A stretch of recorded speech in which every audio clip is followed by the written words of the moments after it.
Welcome to Lisa's Dog Agility Workshop, agility advice that creates success in every step of the journey. I'm your host, Lisa Selthofer, and I'll be sharing decades of agility training, trialing, and judging experience today in episode 7, How to Gain Control When Your Dog Gets the Zoomies. Hi, everyone. Thanks so much for joining me. So, this is a topic that we will see often, especially in young dogs, zoomies in dog agility. And it can be very frustrating. It can be very embarrassing. I've seen it many a time, especially while I'm judging. And so we're really going to address that. So this question comes directly from an audience member who asked me, how can I do agility when I have a young dog who just gets the zoomies? If I can't get over the zoomies, then I can't get onto the fun stuff. Okay, so let's talk about the zoomies and let's really decipher what the zoomies are in agility. So first of all, the zoomies in agility, it's a message. Your dog is sending you a message. And basically, what they're saying is that they're in overload.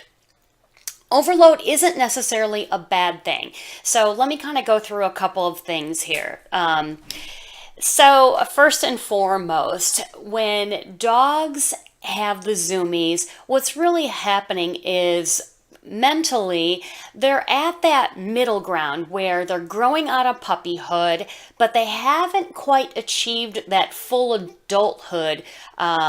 Maybe physically, maybe mentally, maybe just in terms of experiences. So that's where the overload comes in. They know they're not a puppy, they've got some skills, but they haven't yet fully developed all of the skills. Okay, so the zoomies are just this middle ground, and the zoomies can show that a dog is perhaps overloaded, physically, like, oh my gosh, this is so much fun. I've got all this exuberant energy and I want to go do all these fun things. Cognitively, it could just be that the environment is so exciting, they just can't yet deal. Environmentally, so for example, I see this especially when suddenly we come into some big arenas and these dogs have all the space they've never seen before, or even vice versa, where we come into really smaller indoor areas and there's lots of people and lots of excitement, or just by association. They see the agility equipment and they're excited. They see you, they're excited, they want to be there. So, the overload factor. Let me give you a real world example. So my husband and I, we have annual tickets to Disney World. We live in South Florida, so we're there all the time. And quite frankly, you would think that for the amount of times that we have been there, that I would be used to the stimulus, the environment. We're walking a lot. It's exciting. Come on, it's just exciting. And you'd think that I would be used to it. I'm not. And we've actually kind of come to this joke. And when I say to my husband, I'm Mickey'd out, that means I'm done mentally, physically. I can no longer fully function. And I'm pretty close to just the physical and mental meltdown because I'm just exhausted. So dogs don't have the opportunity to say, hey, I'm agility'd out right now. I need a break. Okay. So instead it comes out as the zoomies. All right.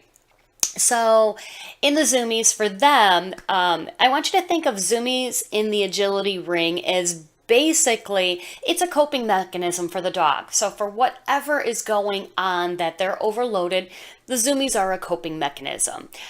It's also a signal that the dog has encountered a situation where mentally or physically they're overloaded, they're overstimulated. And basically what happens is that overstimulus comes out in this burst of energy. Okay. And that's what the zoomies are, is this huge burst of energy.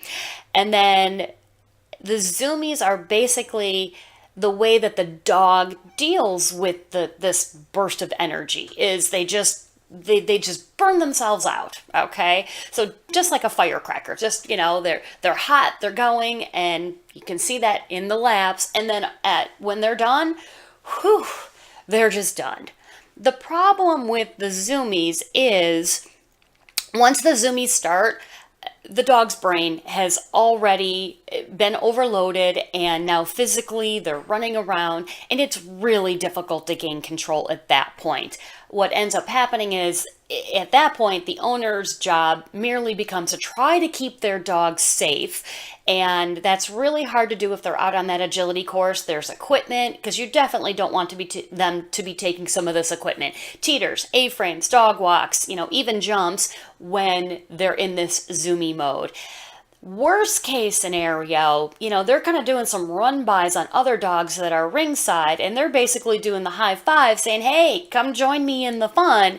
And other exhibitors don't necessarily appreciate that. And that's when it becomes very embarrassing for the handlers. It does happen. And like I said, it especially happens in young dogs. So, all right, the idea is to engage the dog before the Zoomies occur. All right. So we kind of have two sets of Zoomies. We have the dog that does the occasional Zoomie run, and then we have the career Zoomie dog. All right. And in either case, it's always good for the handler to understand that Zoomies are a symbol. The dog is trying to tell us something. And we need to look for a pattern, if at all possible, especially those career Zoomie dogs. We need to figure out, what is the pre-trigger that suddenly the dog has just become overwhelmed. And you have to look for patterns. So some things are, for example, I've seen dogs, the minute that leash comes off, you can just see that they are just like, and I know I'm free. And their mental attention is done. Sometimes I've seen it where dogs go through tunnels. It's a consistent tunnel. So they go through the tunnel, and then after that tunnel, they're just so excited and so happy. The Zoomie run occurs at that point. Really take a look at, as you're running your agility course, is the dog looking at the crowd? Are they looking to engage other dogs? Is it about halfway through a course, suddenly they just start to disengage from you? Is it at large trials where they're just in such big environments that they just are not used to that? Or like I said, is it in small trials where there's such tight spacing they're not used to that as well? The other part is sometimes it's just lack of engagement or stimulus before you bring the dog into the ring. So if they've been sitting in a crate for 6 hours and now suddenly you're pulling them out, mentally they haven't had a chance to kind of re-engage with you or even physically warm themselves up. So take a look at those patterns and see if you can identify, is there something specific that's happening that my dog is getting the Zoomies? Because again, you want to actually address the Zoomies before they start. So basically, here's a couple of suggestions. So for the dog that the minute that leash comes off, they're like, I'm ready to go. That's a moment where you need to teach them some impulse control. Okay, so really getting them to no longer feel like the moment that leash comes off, their freedom, that the gates have opened and they should just launch right on out there. Working the sit stays, working the release word. So really making the pattern, not that the leash comes off, but that you stay until the release word is given.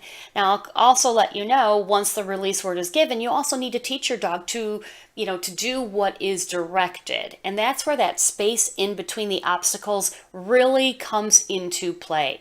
Most of the time people think that agility is all about the obstacles. I think the obstacles are the easiest things to train. The hardest part is the space in between. So in between those obstacles, really work to get your dog's attention and have them so that they're checking in with you. That is going to really help for the dog that starts to, maybe halfway through, lose interest. You need to make sure that you're re-engaging with that dog.